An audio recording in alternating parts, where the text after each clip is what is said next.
Hey guys, Trent here coming at you with another video. So I got a pretty big compilation video for you of some pickups, some book pickups I got. I think a toy lot also, Vintage Masters of the Universe, and a bunch of sales.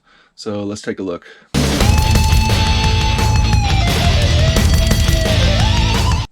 Yeah, let's see all this stuff I got. I've been making a lot of sales, so we'll look at that too.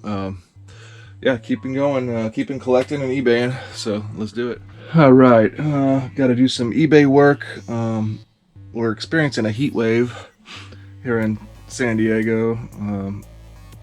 Today is not supposed to be the hottest day, but today's Friday, and then tomorrow it's supposed to, I think, get really hotter. So I got my animals watered up and all that stuff. My goal is to not do too much work except for on eBay. So I listed up all the parts, damaged, not good figures and parts for Masters of the Universe. Listed all that up right there for $40, best offer. We'll see if I get any takers on that. Believe it or not, that might actually be low, but we'll see. And I've been listing a bunch of those accessories. I need to put that bin away. I've got still a little stack of accessories over here. Most of it I was able to identify. This stack right here I couldn't identify. Somebody was asking me about how I identify the stuff. Google Lens is my primary way, but that doesn't get everything. There's even a transformer gun I couldn't identify. That's surprising. Usually I can get that one. So hopefully that's a rare one or something. That'd be cool.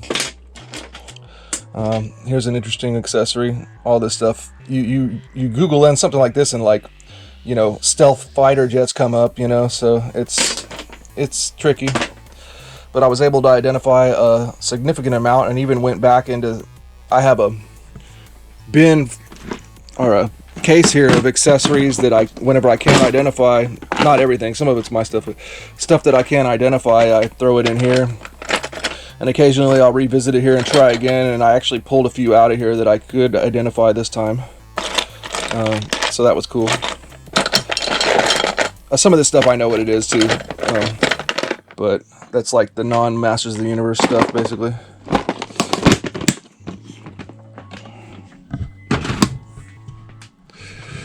And so then I want to finish cleaning up the stuff that I said I was going to, and list a bunch of stuff, and do some more reviews for my other toy channel. I got a lot of good Masters of the Universe stuff I need to unbox and get it on my shelf over here, because it belongs in my collection, my Masters of the Universe Origins and Masterverse. So that brings me to my current dilemma. So my main focus of collecting is Masters of the Universe Vintage. I've gotten every US released action figure, retail action figure. I'm missing some of the accessories still. I'm missing like 3 vehicles, being the one called the Land Shark. I actually have the Origins version here. This guy, the Land Shark vehicle, but the vintage one I don't have. And a vehicle called the Fright Fighter, which is a pretty rare one. And I'm missing a 3rd vehicle, not a rare one, but I just haven't come across a good one yet, was the Laser Bolt. And then other than that, I'm missing, there's some rare dinosaur mount figures, you know, like Battle Cat and Panther, but they're dinosaurs. There's a Triceratops and a Tyrannosaurus, and I think a Pterodactyl. Those things are really rare and hard to find. And then some of the Meteorbs, of course, or most of the Meteorbs, I only have 2. I'm missing those. And then beyond that, there's one other weird figure called Monstroid. He's not an action figure, and he's not a vehicle. He's like some robotic vehicle-like figure. And then beyond that, the only thing I'm missing really is the one playset, being Eternia, which is the holy grail of playsets, probably from the 80s. So when it comes to retail releases, that's the holy grail. The holy grail of holy grails is Savage He-Man, of course, Wonder Bread He-Man. That's this guy right here. This is the Origins version, you know, brown-haired He-Man. There is a vintage one of those that exists, but it was a promo, get mail away only. It's worth thousands of dollars. But then Eternia is worth thousands of dollars too. So anyways, I think I have an opportunity. I want to get an Eternia, or at least start collecting for it. I actually won a lot that has my first Eternia piece. Should be coming in. So I want to get an Eternia, but how do I justify it? Okay, so here's the deal. I got this rare playset right here. This is the Power Lords Vulcan Rock playset back here. It's a cool, really awesome backdrop. I really don't want to get rid of it. I'm missing some pieces for it. Whenever an opportunity comes to try to acquire a piece for it, I go for it. But I don't really collect Power Lords. It's not something I've really been interested in. So that's my only Power Lords piece, actually, is the most rare one. I would say that playset right there is probably worth $500-600, even though it's not complete and stuff. But more importantly, what you don't see, the playset's rare in itself, but I have the box. Here's the box. And it's ridiculous how much I won this stuff for. It was only like $200 something I won that auction for. The whole playset in the box. I'm thinking I should try to sell the box. That's my theory. Put the box up. I'll be the only one to have it. There's got to be somebody out there that really wants that box. It may be a ridiculous price, but put it up for $1,000 and see what happens, and see what kind of offers I get and stuff. Because yeah, as far as I can tell, if anybody's like a in-box collector and wants that Power Lords box, I think I might be the only source.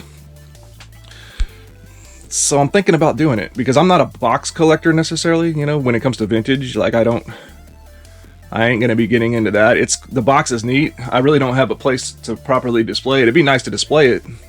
It's a huge box. You can see how tall it stands.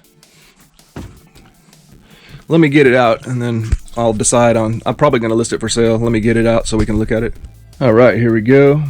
Power Lords of Vulcan Rock. So I did a video on my Radical Retro channel showing off all this, the playset and everything. Since then, I've collected a few pieces for the playset, but yeah. There's the box. Pretty cool. Not perfect or anything, by any means. Crumpled up a little bit.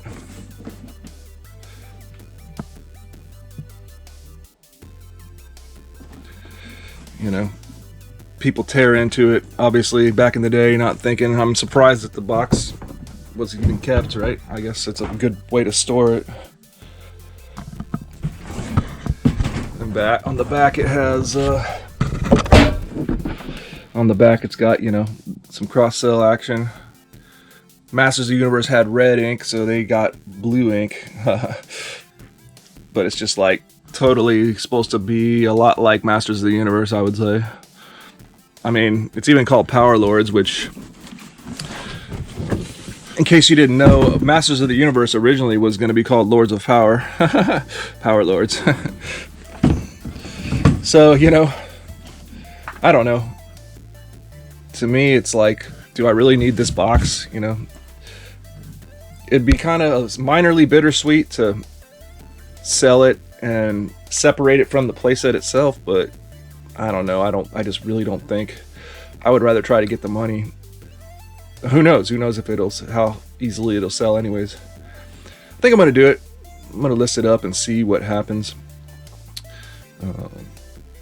And my justification is 2 reasons. I get to still keep the Vulcan Rock playset, which is a great piece back there. And we could argue that money could go towards like an Eternia. So that's my plan. Alright, so I decided to go ahead and list up the box, the Vulcan Rock box. I got it listed for $1,000. There's a couple of people watching it. I don't know if that's people that watch my channel or not, but we'll see what we can do. I'm not saying I'll get $1,000 for it, but you know, it is rare. So I just did a unboxing of Merman on my channel, my other channel, Radical Retro. So continuing with the unboxing videos, I've still got more over here I've got to get back to Origins, Masters of the Universe Origins and stuff too. So I've got more sales to pull too. So let's pull some sales here. Oh, I said pull sales. I don't hate, but I do get irritated when people say that in reselling videos. Pull orders. Let's grab some sales here. So let's see. Masters of the Universe, I sold Buzz Off. He's right here. Nice Buzz Off. Complete Buzz Off right there.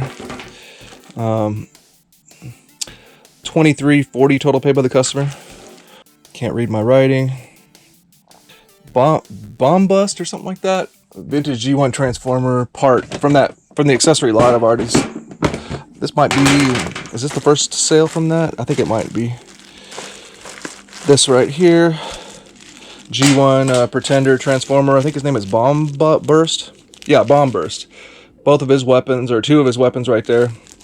$21.90 total paid by the customer. Yeah, there was a lot of good Transformers accessories in that lot.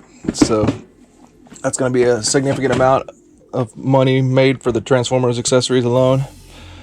And then I gotta find this old loot crate. Man, this is from a long time ago.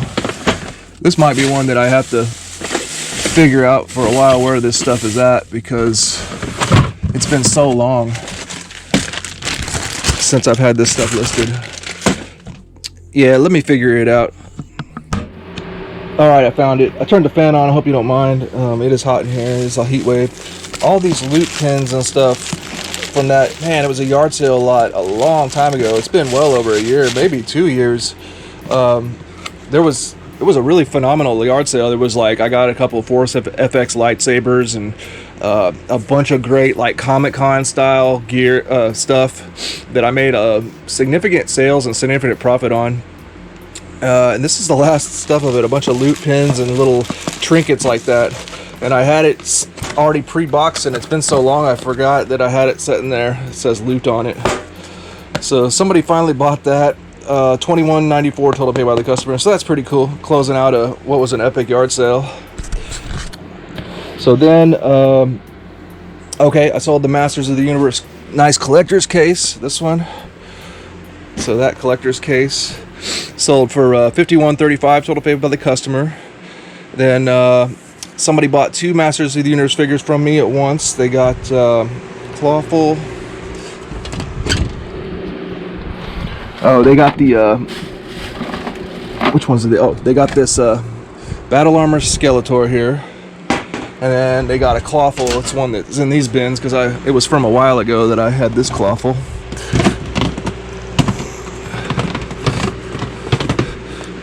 Ah, there he is underneath all that.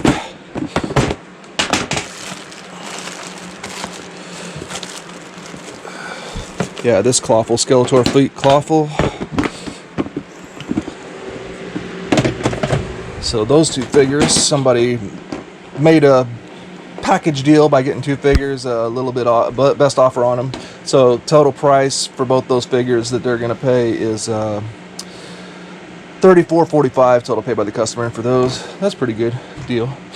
Then, I just listed up that vintage Masters of the Universe parts lot. Somebody made me an offer pretty quick, and I'm fine with it. It's the stuff is pretty dinged up and dingy, so 32.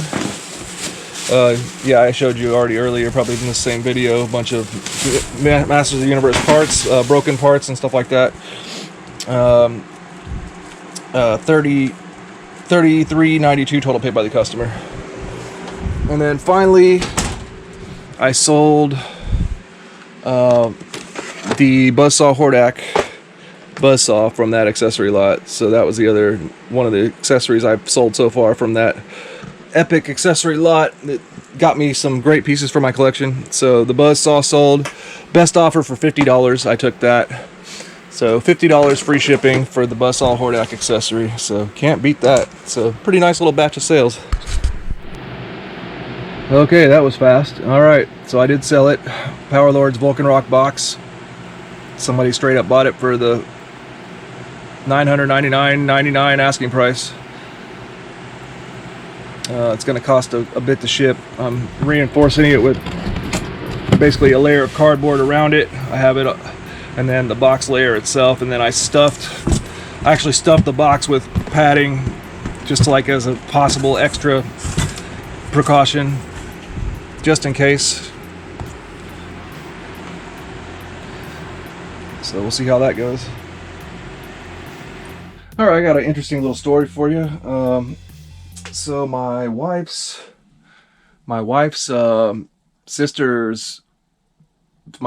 lives in an apartment complex, and her neighbor, I guess, passed away, and he was an elderly gentleman, and he didn't have any relatives or anything like that, is my understanding. So we got word of it that because I've been over there to that gentleman's apartment because he likes to, he's an elderly guy. He was lonely. He liked to talk to people and show off his collection and stuff. And his apartment was not only packed from the floor to the ceiling with like collectibles, like Coca-Cola collectibles and NASCAR cars and all of this stuff, right? Probably tens upon tens of thousands of dollars worth of collectibles, if I'm going to be honest, if I'm thinking about it, if I'm remembering. It's been a couple years since I was over there. Ransacked. It was ransacked. He passed away. I guess there was some person that like came around and ran errands for him, did like shop groceries for him and stuff like that. And that person may have had a key. So, and I think that person might have been the one that discovered him passed away. I guess he had a fall. Sorry. So the apartment again, tens of thousands of dollars at least, not only of collectibles, but he had customized. I remember he like customized his apartment out. I think he even bought his own toilet, like a pure black colored toilet and everything. This is an apartment, right? So this guy wasn't by himself, had money, his retirement money to spend, and was just collecting. Completely ransacked. So there was a few stuff left, I guess, that so the apartment manager was like, they were already renovating it, cleaning it out, and they said we could go for this stuff. It was books is what I got, because it was outside of the apartment. It was on the sidewalk, so it's free game as far as I'm concerned. Otherwise it was going to be scrapped or donated or something like that.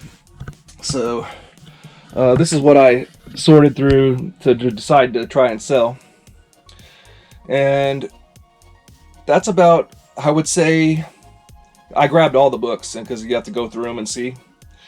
This is maybe 25% of what I grabbed, if that's any indicator of the stuff. That's the thing about selling books, is 90% of it is like almost not sellable. There's booksellers that do sell it. But this guy took care of his stuff. Nice books. A lot of them are the Barnes and Nobles ones, and the what's that other publisher? It's this one here.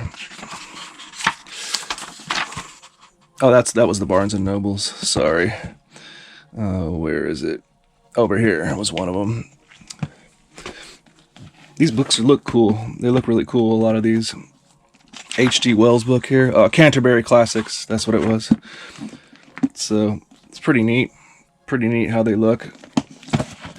Here's one I think I like a lot. The way it looks. Classic horror stories. I think that was a Barnes and Noble one. I think the single most valuable one that I found was the Ernest Hemingway one from Barnes and Noble. That's like a $30 to $50 book. So I got all this stuff for free. So pretty interesting stuff. Kind of a sad story, just of how people seize upon opportunity, But I almost felt bad going over there, but I mean, heck, the stuff was outside, so whatever. It's free game. But yeah, somebody made out. Basically robbed them. Somebody made out like a bandit. because I remember there was just literally just the place was like a freaking museum, you know. I think there's some good ones in here. Could be maybe $300 worth of books, hopefully. I don't enjoy selling books, but these ones are pretty good. There's a couple Bibles in there. Bibles are nice. So, yeah. And then there was some CDs. I just picked out some of the ones that are in really nice condition. Don't ever underestimate these really old style CDs. There could be some that are good money. I didn't hit any big ones in this time, but you know, $10 CDs, something like that. All right, then I got another vintage lot in. Won it on high bid. It was okay.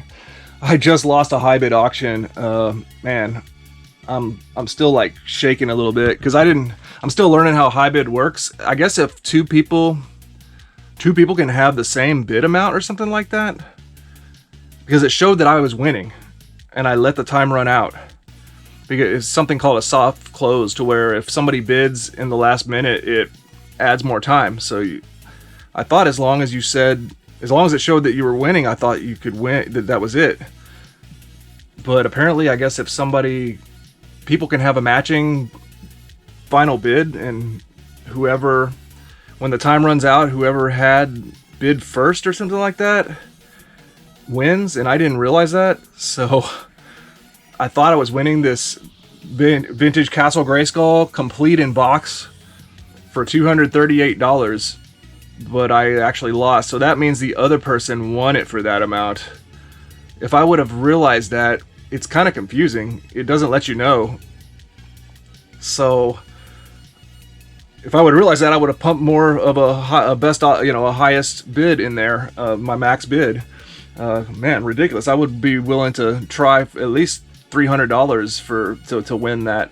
It was a nice Castle Grayskull box, and pretty much looked like a complete set with even some more stuff inside of it, beyond regular Castle Grayskull. It even had the little Castle Grayskull gun. Very disappointing. Man. Anyways, so this lot I got on high bid. I paid about $40 with shipping. It came out a little bit expensive, maybe $50. That's because that's another thing about high bid auctions, is you don't know what the shipping is going to be. It's the way they have it set up is you win the auction and pay for the auction first, and then they hit you up with whatever they think the shipping cost is later. So of course it's always going to be like $25-$30 or higher, you know, like they kind of ding you up there. I haven't had somebody that's been like where I'm like, oh wow, the shipping was cheap. Anyways, I'm still happy with what I got. So a vintage Masters of the Universe lot with some very not your most common pieces in there. So we had a Wind Raider in there. Not that great. It's got some pieces, nothing special. We had a piece of Stilt Stalker. That's the first piece of that I've come up with, so interesting. We had a Roton over here, missing the pieces, but you know, maybe like a $15 item. We had a piece of the Fright Zone, a broken door, probably not worth a whole lot. And then we have a Fright Zone, one of the pieces of the Fright Zone. I'll just sell that as a spare part. We had another piece of the Fright Zone here, an unbroken little jaw piece. That can resell for a little bit. We had a piece of Point Dread, maybe a $10, $12 piece. I'll have to look it up. We had a couple pieces to something I'm actually looking for to complete my vintage collection, is Battle Bones. We got two of the top of the mouths. So once I get a Battle Bones and figure out whether I need these parts or not, I'll sell these. And then we had two Battle Bones feet. So same situation.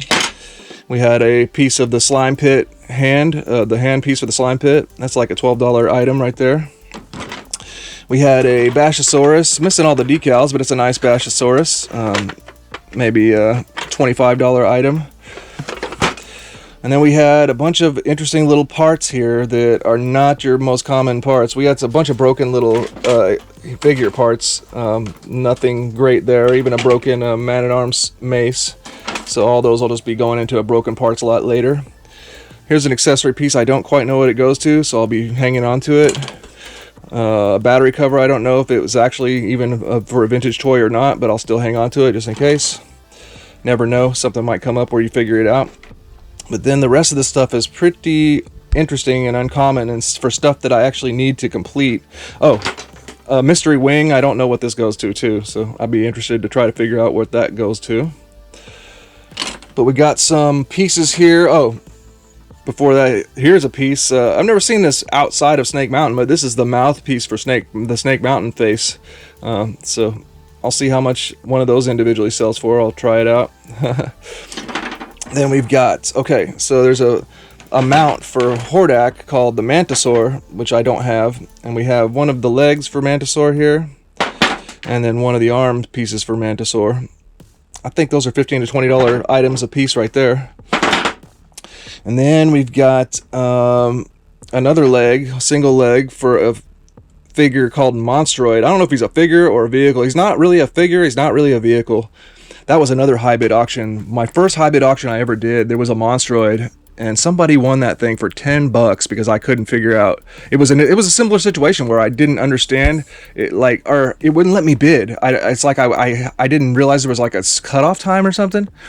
It wouldn't let me bid on it, and somebody won a Monstroid. It's like a $250 item for $10. So Monstroid leg, that's maybe like a $20 leg right there. Then another rare vehicle that I need too, but here's parts for it, is the Fright Fighter, one of the later released vehicles. We got the windshield for the Fright Fighter. Never seen that before. That's cool. And then we got the little handle piece for the Fright Fighter. And then we got one of the wings for the Fright Fighter. So if I can come across some of the bodies for these vehicles, I might have some parts to help make it complete. And then the most crazy one out of there is this right here. This is a piece for the vintage Masters of the Universe Eternia playset. First time I've ever come across a piece for the Eternia playset. This is the base for the big cannon thing on the very top of the playset. By itself, this, by the looks of it, you can tell this is a piece that's not hard to find compared to other smaller, more easily lost pieces. So I'm guessing this is probably only worth $25-$35. But the pieces for this set are rare. But I think this would be one of the least rare because, again, it's big and it would be easy for people to hang on to. But hey, there we go. Piece of vintage Masters of the Universe Eternia playset. Alright guys, well that's going to do it for this video. I hope you enjoyed. Please like, comment, and subscribe, and we'll see you in the next one.